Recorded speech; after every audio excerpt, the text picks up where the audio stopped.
This is Curtis Knowles with WIN TV News. The week is kicking off with the nation remembering the legacy of Dr. Martin Luther King. The national holiday is celebrating its 38th anniversary and comes fittingly before the expulsion of a racist-enabling president. The New Mexico County official and leader of the group known as Cowboys for Trump, Coy Griffin, has been placed under arrest by the FBI. The arrest follows Griffin stating he would head for the Capitol armed for Joe Biden's inauguration and, quote, take a stand for our country and our freedoms. In his last actions as president, Trump has been on a pardoning spree.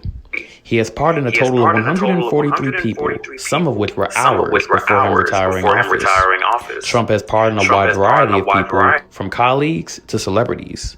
Some notable names include Stephen Bannon, Elliot Brody, and Lil Wayne. The inauguration of the 46th President Joe Biden has taken place yesterday. The ceremony was a new precedent, as many who participated were wearing masks, and Biden delivered his inaugural speech to an empty National Mall.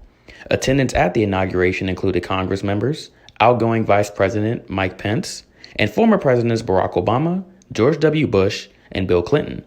President Trump was not in attendance for his successor, which makes him the first president to not do so in over 150 years. This has been Curtis Knowles with WIN TV News.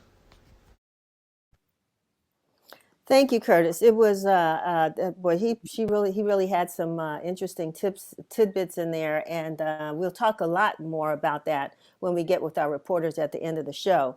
But it's really great to bring on Dr. Shantella Sherman. Again, she is our special issues editor here at the Washington Informer, a historian in her own right, as well as the editor of Acumen Group, a publication that, how often does the publication come out, Shantella? Quarterly. Wonderful, wonderful. So we're so glad to have you here and to talk a little bit about some of the work that went into putting this issue together. And I hope we also get a chance to mention these wonderful essays that we got. So, I mean, you know, doing a Dr. King issue every year can be, I mean, every year it's like, okay, what's a new theme? What do we do? How do we develop the content? So share with us what your thoughts were as you went into putting this issue together. Well, the brilliant thing is every year as a historian, first and foremost, I want to make sure that we don't freeze frame Dr. King simply with I have a dream, but to give people the tools to go in and look at his speeches. Even though he had a very short life, he died before 40. He gave an immense number of speeches. And so it would behoove us as a nation, as global citizens, to really understand what those messages meant, the time and energy that went into each one of those speeches. And so this year, we have so many things going on that mimic some of the civil unrest that we had in the past.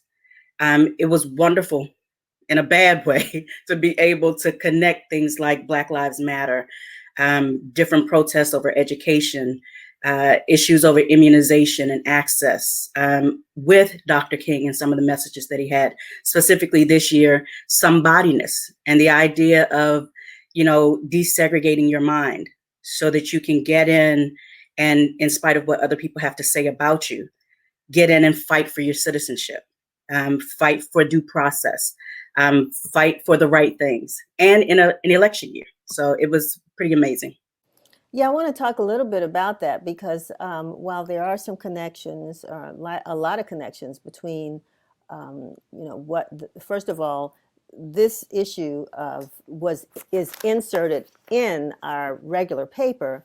But at the same time, the connections are deeper than that. When we talk about Dr. King and we talk about this election and the first African-American female being elected Vice President of the United States, do you have any thoughts about, you know, how Dr. King maybe even would have responded to this moment in time? I think he would have been elated. When you consider the fact that Black women were the background, the front, foreground, the side ground, the barriers, the bracketers. In some instances, Coretta Scott King wrote and edited Dr. King's speeches.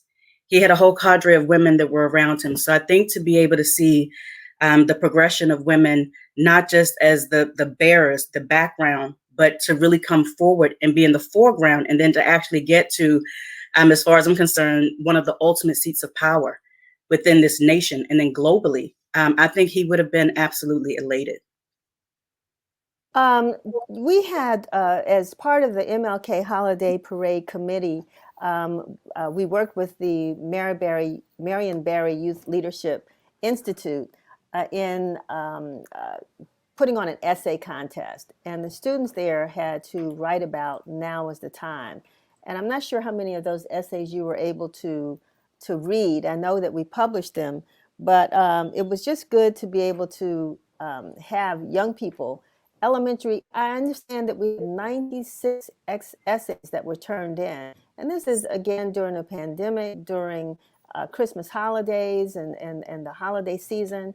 But yet 96 young people from across the country actually submitted essays, and they were able to boil it down to four first place winners, one elementary, one middle, and was it two high school? I'm not sure how Yes. many.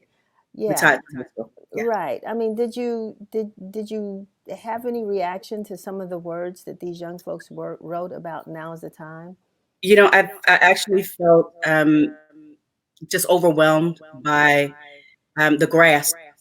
I don't think I was that brilliant as a young kid, as a young person. So to see so many of them connect the dots between the past, the present, and the future, to add, as we talked about some of Dr. King's messages with COVID-19, to talk about refugees and how that impacts citizenship and access to rights, but also to services and to democracy in and of itself.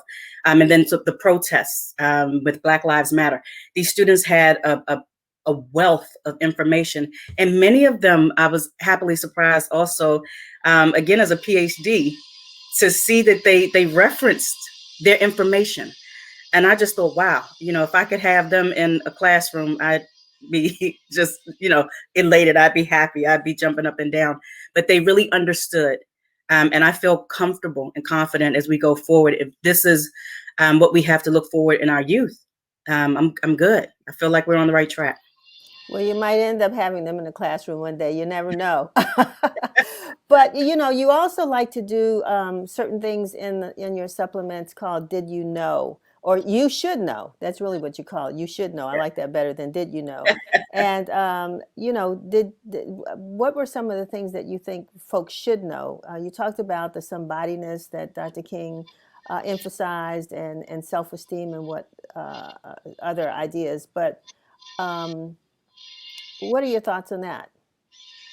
A lot of times, again, I think we freeze frame Dr. King within the United States. So things like his name initially being Michael, as opposed to Martin, and that his father, in traveling, um, changed both of their names to Martin Luther, after the prophet, after a clergyman, and then to turn around later and see that Dr. King, as he began to travel, going to Jamaica, what was his impact on the people there in Jamaica and the cross-cultural space there? Also going to India, and talking about Gandhi was one thing, but to talk to the African students that were there in India studying, it opens up an entire different type of discourse for people to understand that no matter where Dr. King went, the ideas of unity, interdependence, and liberty, these things work no matter where he went. And I think that was really important to push forward.